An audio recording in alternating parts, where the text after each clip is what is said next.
அனைவருக்கும் அன்பான வணக்கம். இது ETV ஃபிளாஷ் நியூஸ். இஸ்ரேலையும் பலஸ்தீனத்தையும் இரு நாடுகளாக உருவாக்குவதே நீண்டகால பிரச்சினைக்கு தீர்வாக அமையும் என பிரான்ஸ் ஜனாதிபதி மேக்ரோன் அவர்கள் நேற்று முன்தினம் புதன்கிழமை பிரித்தானிய பாராளுமன்றத்தில் வைத்து சொல்லியிருக்கின்றார். இந்த நிலையில் இந்த இரு நாடுகள் தீர்வு உருவாக்கத்தோடு இணைந்து கொள்ளுமாறு லண்டனை பிரான்ஸ் ஜனாதிபதி மேக்ரோன் அவர்கள் அழைத்திருக்கின்றார். பலஸ்தீனத்தை தனி நாடாக அங்கீகரிப்பது உடனடியான மற்றும் நிரந்தரமான தீர்வாக அமையும் எனவும் நேற்று வியாழக்கிழமை மாலை மேற்கொண்ட ஊடக சந்திப்பில் அவர் குறிப்பிட்டிருக்கின்றமையும் நினைவு கூறத்தக்கது.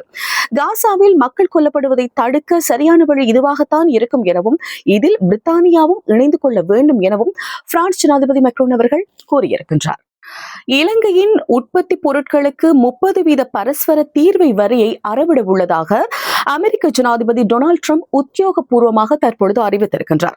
ஜனாதிபதி அனுரகுமார திசாநாயக்கவிற்கு அமெரிக்க ஜனாதிபதியின் கையொப்பத்தோடு வெள்ளை மாளிகையால் அனுப்பப்பட்ட கடிதத்தில் இந்த விடயம் கூறப்பட்டிருக்கின்றது. எதிர்வரும் 1ஆம் தேதி முதல் இலங்கையிலிருந்து அமெரிக்காவிற்கு ஏற்றுமதி செய்யப்படும் அனைத்து விதமான பொருட்களுக்கும் 30% தீர்வை வரி அறவிடப்பட உள்ளது குறிப்பிடத்தக்கது.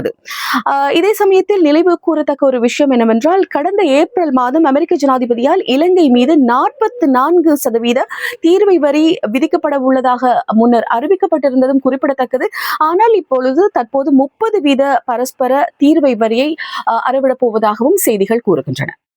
அடுத்த செய்தியாக, பிரான்ஸ் பிரித்தானியா இணைந்து ஏவுகணை ஒன்றை தயாரிக்க உள்ளது. அமெரிக்காவில் பங்கபஸ்டர் குண்டு போன்ற மிகவும் சக்தி வாய்ந்த ஏவுகணையாக இது இருக்கும் எனவும் சொல்லப்பட்டிருக்கிறது. மற்றும் ரேடாரின் கண்களுக்குள் சிக்காமல் தாக்குதல் நடத்தக்கூடிய அளவுக்கு இது பலம் வாய்ந்ததாகவும் சொல்லப்பட்டிருக்கிறது. ஸ்டோம் ஷேடோ என பெயரிடப்பட்டுள்ள இந்த ஏவுகணைகள் 250 கிலோமீட்டர் தூரம் பயணிக்கும் எனவும் யுக்ரைனுக்கு வழங்குவதற்காக அதிக அளவில் தயாரிக்கப்பட உள்ளதாகவும் செய்திகள் தெரிவிக்கின்றன. மேலும் ஒரு ஏவுகணையின் மதிப்பு 1 மில்லியன் யூரோக்கள் எனவும் ரேடார் கருவிகளில் சிக்காமல் மறைந்து கொள்ளும் திறன் கொண்டதாகவும் வடிவமைக்கப்பட்டுள்ளமை குறிப்பிடத்தக்கது. அதேபோல இதற்கான ஒப்பந்தம் ஒன்றை போடுவதற்கான பேச்சுவார்த்தை இன்று காலை பிரித்தானியாவில் இடம்பெற்றிருக்கின்றது.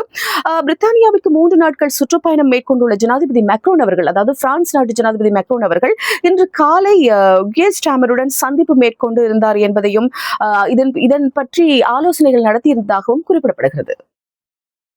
அமெரிக்கா இலங்கையிலிருந்து ஏற்றுமதியாகும் பொருட்களுக்கு 30% தீர்வை வரியை அறவிட்டுள்ள நிலையில் தற்பொழுது பிரித்தானியா ஒரு நல்ல செய்தியை வெளியிட்டு இருக்கிறது. அதாவது இலங்கை உட்பட வளர்முக நாடுகளில் இருந்து பிரித்தானியாவிற்கான இறக்குமதியை இலகுப்படுத்தும் வகையில் புதிய வர்த்தக நடவடிக்கைகள் தொகுப்பை பிரித்தானிய அரசாங்கம் அறிமுகப்படுத்தி இருக்கிறது.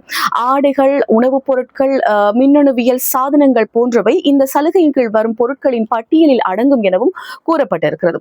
இதன் மூலமாக அந்த நாடுகள் பிரித்தானியாவிற்கு சுங்க வரியின்றி அதிகமான பொருட்களை ஏற்றுமதி செய்யலாம் எனவும் பிரித்தானிய வணிகம் மற்றும் வர்த்தகத்துறை தெரிவித்திருக்கின்றது.